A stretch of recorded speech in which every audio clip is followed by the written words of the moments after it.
ഇന്ന് നമ്മൾ കാണാൻ പോകുന്നത് വളരെ വൈകാരികമായ ഒരു കേസാണ്. ഈ ഒരു കഥ വായിച്ച് അവസാനിച്ചപ്പോൾ എനിക്ക് രണ്ട് രീതിയിലുള്ള മനോഭാവം ഉണ്ടായി. ഒരു ഭാഗത്ത് നല്ല ദേഷ്യം വന്നു, ഇങ്ങനെയൊക്കെ സംഭവിക്കുന്നുണ്ടല്ലോ എന്ന്. മറ്റൊരു ഭാഗത്ത് നല്ല ദുഃഖം തോന്നി. അത്രത്തോളം വളരെ വൈകാരികമായ. തീർച്ചയായും ഈ ഒരു വീഡിയോ കണ്ട് അവസാനിക്കുമ്പോൾ ഇതേ മനോഭാവം നിങ്ങൾക്കും ഉണ്ടാകും.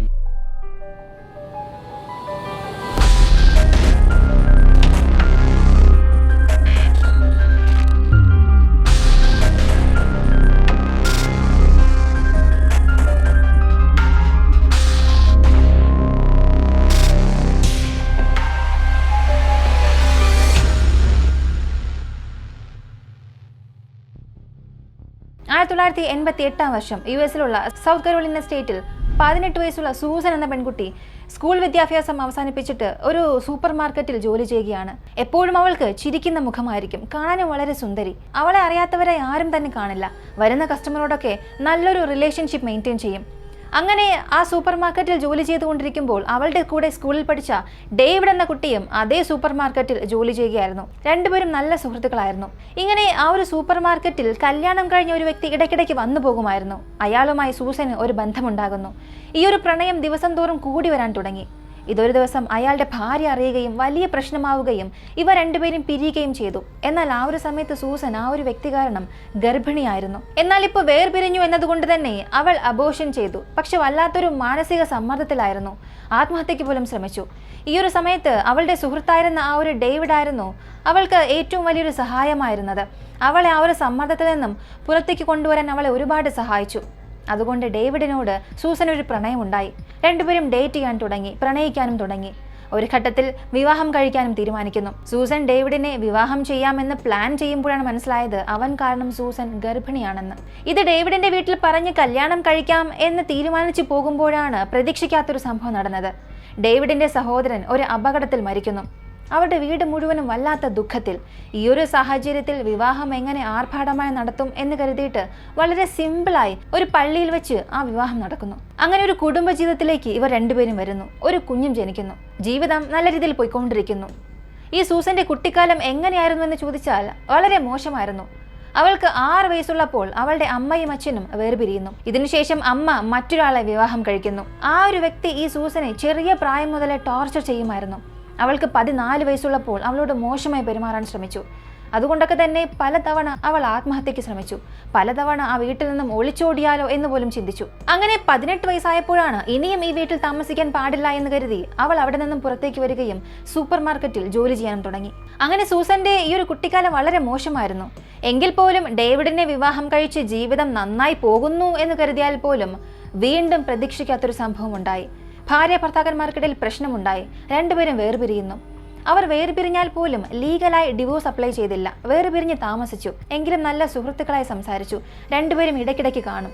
പിരിഞ്ഞാണ് ജീവിക്കുന്നതെങ്കിൽ കൂടിയും രണ്ടുപേരും ശാരീരിക ബന്ധത്തിലേർപ്പെട്ടപ്പോൾ 2ാം തവണ അവൾ ഗർഭിണിയായി. 2ാം തവണ അവളൊരു കുഞ്ഞിനെ പ്രസവിക്കാൻ പോകുന്നു എന്നറിഞ്ഞപ്പോൾ ഡേവിഡ് വീണ്ടും ഒരുമിച്ച് ജീവിക്കാം എന്ന് തീരുമാനിക്കുന്നു. അങ്ങനെ ഒരുമിച്ച് ജീവിക്കാൻ തുടങ്ങി. 2ാമത്തെ കുഞ്ഞും ജനിക്കുന്നു. എന്നാൽ വീണ്ടും അവർക്കിടയിൽ പ്രശ്നമുണ്ടാകുന്നു. 2ാം തവണ അവർ രണ്ടുപേരും വേർപിരിയുന്നു. ഇത്തവണ ലീഗലി ഡിവോഴ്സിന് അപ്ലൈ ചെയ്തു. നേരത്തെ പറഞ്ഞതുപോലെ രണ്ടുപേരും ഒരേ സൂപ്പർ മാർക്കറ്റിൽ ജോലി നോക്കുന്നത് കൊണ്ട് വേർപിരിഞ്ഞ് ജീവിക്കുമ്പോൾ ഒരേ കടയിൽ ജോലി നോക്കുന്നത് നല്ലതല്ല എന്ന് കരുതിയ സൂസൻ അവിടെ നിന്നും പുറത്തേക്ക് വരികയും മറ്റ് സ്ഥലങ്ങളിൽ ജോലി അന്വേഷിക്കാനും തുടങ്ങി. ഇപ്പോൾ ഒരു ടെക്സ്റ്റൈൽ കമ്പനിയിൽ റിസപ്ഷനിസ്റ്റായി അവൾക്ക് ജോലി കിട്ടി. അതൊരു വലിയ കമ്പനിയായിരുന്നു. ആ കമ്പനിയുടെ സിഇഒയുമായി അവൾക്കൊരു സൗഹൃദ ബന്ധമുണ്ടായി. അയാൾക്കൊരു 60-65 വയസ്സുണ്ടാകും. ആ കമ്പനി ഓണർക്ക് ടോം എന്ന ഒരു 25 വയസ്സുള്ള മകനുണ്ടായിരുന്നു. കാണാൻ വളരെ സുന്ദരനായിരിക്കും, സമ്പന്നനാണ്. അവനോട് ഈ സൂസന് ഒരു പ്രണയമുണ്ടാകുന്നു. ഇവനെ തന്റെ വലയിലാക്കുകയാണെങ്കിൽ ജീവിതത്തിൽ സെറ്റിലാകാമെന്ന് അവൾ കരുതി. അങ്ങനെ ടോമിനെ തന്റെ വലയിലാക്കാൻ പതിയെ പതിയെ കരുക്കൾ നീക്കാൻ തുടങ്ങി. അവനും സൂസനെ ഇഷ്ടമാണ്. രണ്ടുപേരും ഡേറ്റ് ചെയ്യാൻ തുടങ്ങി. ഈ സമയത്ത് ഭർത്താവായ ഡേവിഡ് ചെയ്തത് ഡിവോഴ്സ് അപ്ലൈ ചെയ്തിട്ടുണ്ട്. എങ്കിലും തനിക്ക് 2 മക്കളുണ്ട്. അവരുടെ ഭാവി ജീവിതത്തെ കരുതി നമുക്ക് ഒരുമിച്ച് ജീവിക്കാമോ എന്ന് സൂസനോട് പോയി ചോദിച്ചു. പക്ഷെ സൂസൻ പറഞ്ഞത് ഇല്ലില്ല, പറ്റില്ല, എനിക്ക് നീയുമായി ജീവിക്കാനേ കഴിയില്ല. കാരണം സൂസൻ ഇപ്പോൾ ഒരു സമ്പന്നനെ തന്റെ വലയിലാക്കാൻ ശ്രമിക്കുകയാണ്.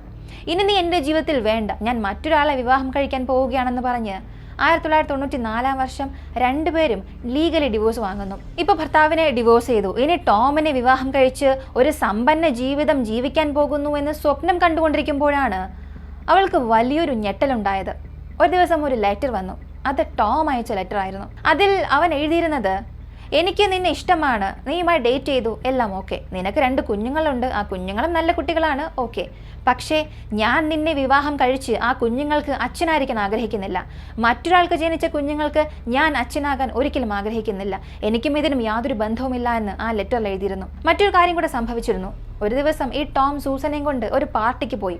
ഈ സമയം സൂസന്റെ ക്ലോസ് ഫ്രണ്ടിന്റെ ഭർത്താവിനെ സൂസൻ കെട്ടിപ്പിടിക്കുകയും ഒരു ഉമ്മ കൊടുക്കുകയും ചെയ്തു. ഇത് ടോമിന് ഇഷ്ടപ്പെട്ടില്ല. ഞാനൊരു സമ്പന്നനാണ്, വലിയ കമ്പനി ഓണറാണ്, എൻ്റെ ഭാര്യയാകണമെങ്കിൽ അതിന് ചില യോഗ്യതകൾ വേണം. അതൊന്നും നിനക്കില്ല. നിനക്ക് 2 കുഞ്ഞുങ്ങളുമുണ്ട്. അതുകൊണ്ട് നമുക്കിടയിൽ ഇതൊന്നും ചേരില്ല. നമ്മുടെ ഈ ഒരു ബന്ധം ഇതോടുകൂടി അവസാനിപ്പിക്കാമെന്ന് ആ ലെറ്ററിൽ എഴുതിയിരുന്നു. ഈ ലെറ്റർ കണ്ട ഉടനെ സൂസന് തല തന്നെ കറങ്ങാൻ തുടങ്ങി.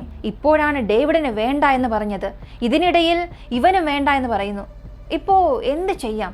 ജീവിതത്തെ ഇനി എങ്ങോട്ടേക്ക് കൊണ്ടുപോകാമെന്ന് അവൾ ചിന്തിച്ചു. എങ്കിലും അവൾക്കൊരു വിശ്വാസമുണ്ടായിരുന്നു, ടോമിനോട് ഒന്ന് സംസാരിച്ചു നോക്കാമെന്ന്. ഇപ്പോൾ സൂസൻ ചെയ്തത് ആ ലെറ്ററും എടുത്തുകൊണ്ട് നേരെ ടോമിന്റെ ഓഫീസിലേക്ക് പോകുന്നു. അവന്റെ മുറിക്കുള്ളിലേക്ക് പോയിട്ട്, ഇതെന്താണ് ലെറ്റർ? എന്റെ കാര്യങ്ങളെല്ലാം അറിഞ്ഞിട്ട് തന്നെയല്ലേ എന്നെ പ്രണയിച്ചത്. ഇപ്പോൾ കുഞ്ഞുങ്ങളുണ്ട്, നമുക്ക് ഈ ബന്ധം വേണ്ടാന്നൊക്കെ നീ പറഞ്ഞാൽ അതെങ്ങനെ ശരിയാകുമെന്ന് ചോദിച്ചു. ടോം വ്യക്തമായി പറഞ്ഞു, നിനക്കും എനിക്ക് ശരിയാകില്ല, ദയവ് ചെയ്ത് പോയെന്ന്. ഇപ്പോൾ രണ്ടുപേരും വലിയ പ്രശ്നത്തിലായി. ടോമിന് നല്ല ദേഷ്യം വന്നു. ഇനി നീ എൻ്റെ ജീവിതത്തിൽ മാത്രമല്ല എൻ്റെ ഓഫീസിലും നീ വേണ്ട, നിന്നെ ഇപ്പം തന്നെ ജോലിയിൽ നിന്നും പറഞ്ഞേക്കാമെന്ന് പറഞ്ഞു. സൂസൻ ഇപ്പം നല്ല ദേഷ്യം വന്നു. നീ ആരാണ് എന്നെ ജോലിയിൽ നിന്നും പറഞ്ഞേക്കാൻ? ഞാൻ നീയുമായി ഡേറ്റ് ചെയ്യുന്നതിന് മുൻപ് നിന്റെ അച്ഛനുമായി ഡേറ്റ് ചെയ്തിരുന്നുവെന്ന് സൂസൻ പറഞ്ഞതും ഇത് ടോമിന് വല്ലാത്ത ദേഷ്യത്തിനും ഞെട്ടലിനും കാരണമായി. ഇനി ഇവളുടെ മുഖം തന്നെ നോക്കാൻ പാടില്ല എന്ന് പറഞ്ഞ് അവളെ ഓഫീസിൽ നിന്നും തന്നെ പുറത്താക്കി.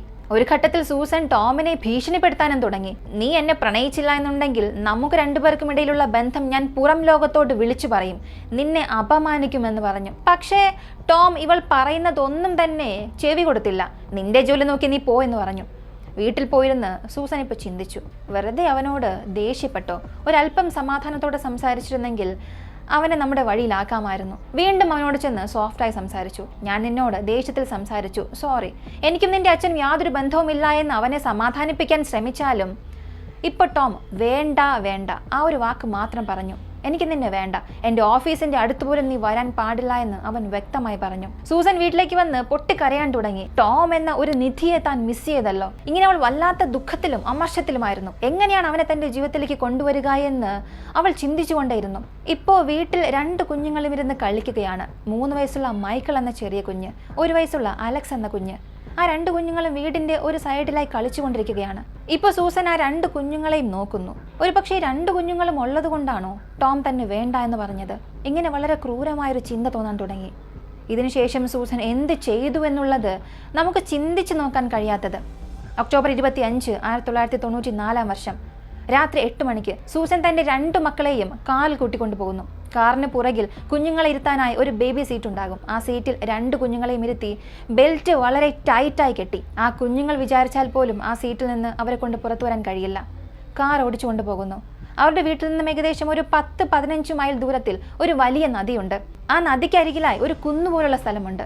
അതിന് മുകളിൽ ചെന്ന് കാർ നിർത്തി. ഇപ്പോൾ വണ്ടി ഓണാണ്, നല്ല ബ്രേക്ക് ഇട്ടിട്ടുണ്ട്. ഇപ്പോൾ പതിയെ ആ വണ്ടിയിൽ നിന്നും ഇറങ്ങുകയും ബ്രേക്ക് റിലീസ് ചെയ്തു. ആ കാറിനെ പതുക്കെ തള്ളിയിട്ടു. ആ ഒരു കുന്നിൽ നിന്നും നദിക്കുള്ളിലേക്ക് ആ കാർ വീഴാൻ തുടങ്ങി. പതിയെ പതിയെ മുങ്ങാൻ തുടങ്ങി. അകത്തുണ്ടായിരുന്ന 2 കുഞ്ഞുങ്ങൾക്കും എന്ത് ചെയ്യണമെന്നറിയില്ല. പതിയെ പതിയെ കാറിനുള്ളിലേക്ക് വെള്ളം വരാൻ തുടങ്ങി. തങ്ങളുടെ ജീവൻ രക്ഷിക്കാനായി കാറിന്റെ കണ്ണാടി കതകുകൾ ആ കുഞ്ഞുങ്ങൾ തട്ടിക്കൊണ്ടിരുന്നു. കാർ മുഴുവനും ആ വെള്ളത്തിലേക്ക് മുങ്ങിയ ഉടനെ സൂസൻ ഉടനെ അടുത്തുള്ള വീട്ടിലേക്ക് ചെന്നിട്ട്, എൻ്റെ കാർ ആരോ മോഷ്ടിച്ചു, എൻ്റെ കുഞ്ഞുങ്ങളും അതിലുണ്ടായിരുന്നു, എനിക്ക് പെട്ടെന്ന് പോലീസിനെ വിളിക്കണം, ഫോണൊന്നും തരാമോ, എനിക്ക് 911ലേക്ക് വിളിക്കണമെന്ന് പറഞ്ഞു. അങ്ങനെ അല്പസമയം കഴിഞ്ഞ് പോലീസും ആ വീട്ടിലെത്തി. എന്ത് സംഭവിച്ചു എന്ന് ചോദിക്കുമ്പോൾ, ഞാൻ ഒരു സിഗ്നലിൽ കാത്തിരിക്കുകയായിരുന്നു, റെഡ് കളറിൽ സിഗ്നലായിരുന്നു. ഞാൻ കാത്തിരിക്കുന്ന സമയത്ത് പെട്ടെന്നൊരാൾ മാസ്ക് ധരിച്ചു വന്നു. തോക്ക് കാണിച്ച് എന്നെ ഭീഷണിപ്പെടുത്തിയിട്ട് കാറിൽ നിന്നും എന്നെ പുറത്താക്കുകയും കാർ എടുത്തു കൊണ്ടുപോവുകയും ചെയ്തു. കാറിൽ എൻ്റെ 2 കുട്ടികളും ഉണ്ടായിരുന്നു. ദയവ് ചെയ്ത് എൻ്റെ കുഞ്ഞുങ്ങളെ രക്ഷിക്കണമെന്ന് നിലവിളിച്ച് കരയാൻ തുടങ്ങി. അയാളെ കാണാൻ എങ്ങനെയായിരുന്നുവെന്ന് ചോദിച്ച് അവൾ പറഞ്ഞതനുസരിച്ച് ഒരു സ്കെച്ച് വരഞ്ഞു. അയാളെ തിരയാനും തുടങ്ങി. ഈ ഒരു വാർത്ത അമേരിക്ക മുഴുവനും വ്യാപിക്കാൻ തുടങ്ങി. സൂസൻ മാത്രമല്ല, ഇപ്പോൾ അവളുടെ എക്സ് ഹസ്ബൻഡായ ഡേവിഡും വന്നു. അയാളുടെ കുഞ്ഞുങ്ങൾ കൂടെ അല്ല ഇത്. 2 പേരും ചേർന്ന് ഒരുപാട് ഇൻ്റർവ്യൂ കൊടുത്തു. സൂസൻ ആ ഒരു മീഡിയയുടെ മുൻപിൽ പൊട്ടിക്കരയാൻ തുടങ്ങി. എൻ്റെ മക്കളെ ആര് കൊണ്ടുപോയാലും ഉടനെ തിരികെ കൊണ്ടുവരിക എന്ന് പറഞ്ഞു. അത് കണ്ടു നിന്നവർക്ക് പോലും സഹിക്കാനായില്ല. ഒരമ്മയെ ഇങ്ങനെ കഷ്ടപ്പെടുത്തുന്നല്ലോ എന്ന് എല്ലാവരും ചിന്തിക്കാൻ തുടങ്ങി. അമേരിക്ക മുഴുവനും അവളെ നോക്കി ദുഃഖിക്കാൻ തുടങ്ങി. ഈ ഒരു സംഭവം കഴിഞ്ഞ് ഒരാഴ്ചയായി. ഇപ്പോൾ സൂസന്റെ പെരുമാറ്റം വ്യത്യസ്തമാകാൻ തുടങ്ങി. പോലീസ് എല്ലാം ശ്രദ്ധിക്കുന്നുണ്ട്. തൻ്റെ 2 മക്കളെ കാണാനില്ല എന്നുള്ളത് പോലും ചിന്തിക്കാതെ ഷോപ്പിങ്ങിന് പോവുക. എപ്പോൾ നോക്കിയാലും ആ ടോമിനെ കുറിച്ച് തന്നെ ചിന്തിച്ചു കൊണ്ടിരിക്കുക. എന്തിന്, ഇപ്പോൾ ടോം പോലും സൂസനോട് ചെറിയ രീതിയിലുള്ള സ്നേഹവും ദയയുമൊക്കെ തോന്നാൻ തുടങ്ങിയിട്ടുണ്ട്. സൂസനും അത് വലിയ സന്തോഷമായി. താൻ വിചാരിച്ചതുപോലെ തന്നെ നടക്കാൻ തുടങ്ങിയിട്ടുണ്ട് എന്നവൾ ചിന്തിച്ചു. വളരെ സന്തോഷത്തോടു കൂടി അവൾ ആയിരിക്കുന്നത് കണ്ടിട്ട് സൂസന്റെ ഫ്രണ്ട്സിന് മാത്രമല്ല പോലീസിനും സംശയം വരാൻ തുടങ്ങി. ഇപ്പൊ പോലീസ് സൂസനെയും അവളുടെ എക്സ് ഹസ്ബൻഡായ ഡേവിഡിനെയും വിളിച്ച് പോളിഗ്രാഫ് ടെസ്റ്റ് എടുക്കുന്നു. അതിൽ ഡേവിഡ് പാസ്സായി, എന്നാൽ സൂസൻ ഫെയിലായി. അതുകൊണ്ട് പോലീസിന് ഇപ്പൊ സംശയം കൂടി. ഈ സംശയം കൂടുന്നതിന് വളരെ പ്രധാനപ്പെട്ട ഒരു കാരണം എന്തെന്ന് ചോദിച്ചാൽ, അവളുടെ കാറ് തട്ടിക്കൊണ്ടുപോയ ആ ഒരു വ്യക്തിയെക്കുറിച്ച് അവൾക്ക് ശരിയായൊന്നും പറയാൻ കഴിഞ്ഞില്ല. അത് തന്നെ ഒരു സംശയമായിരുന്നു.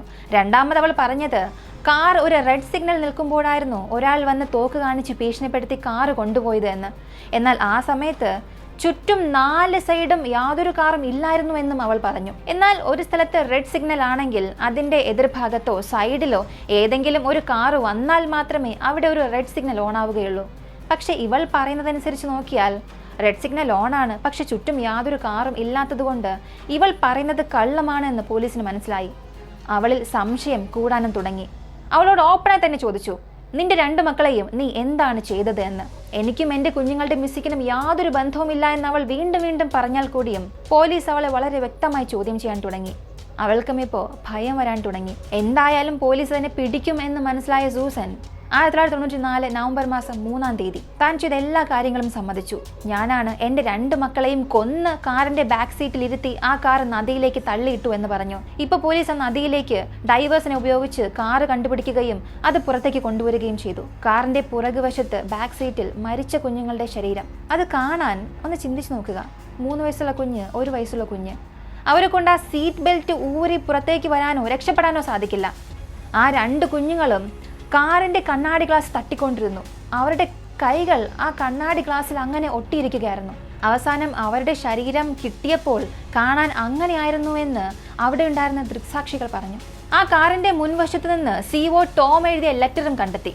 ഇപ്പോൾ ഈ ഒരു കൊലപാതകത്തിന്റെ കാരണം എന്താണെന്ന് പോലീസിന് മനസ്സിലായി. എന്നാൽ അപ്പോഴും പോലീസിനോട് സൂസൻ പറഞ്ഞത്, എൻ്റെ മക്കളെ ഞാൻ കൊന്നിട്ട് അതിനുശേഷമാണ് കാറിലിരുത്തി നദിയിലേക്ക് തള്ളിയിട്ടതെന്ന് പറഞ്ഞു.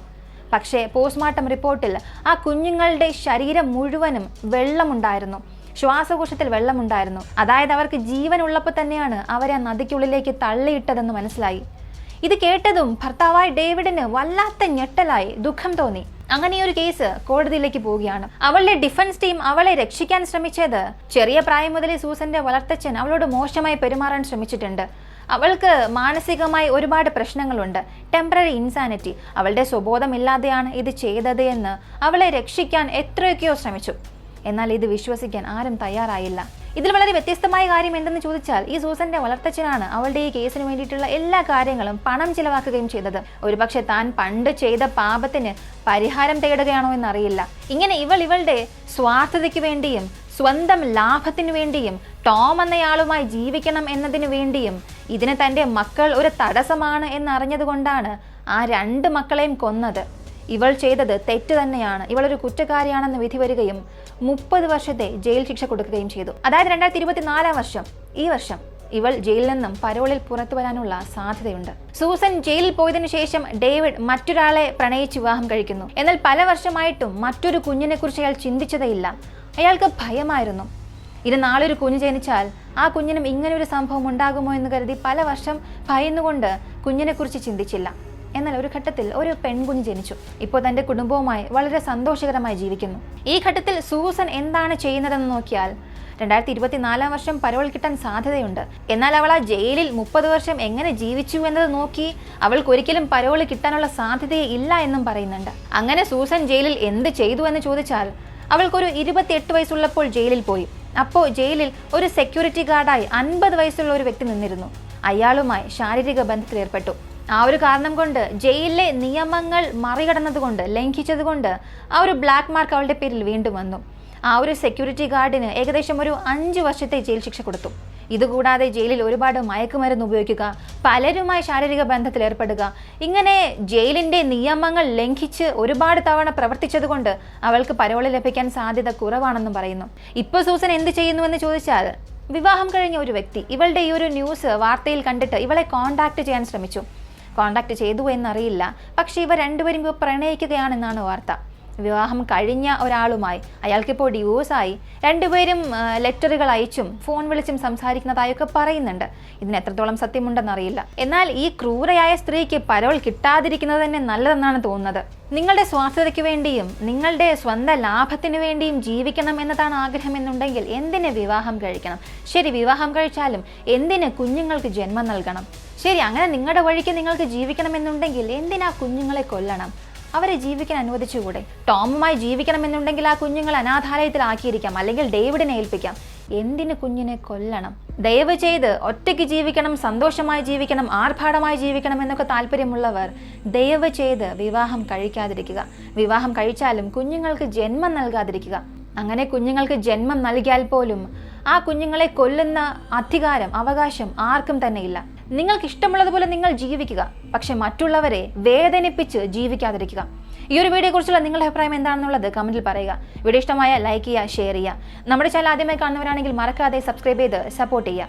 മറ്റൊരു വീഡിയോയുമായി വീണ്ടും കാണാം.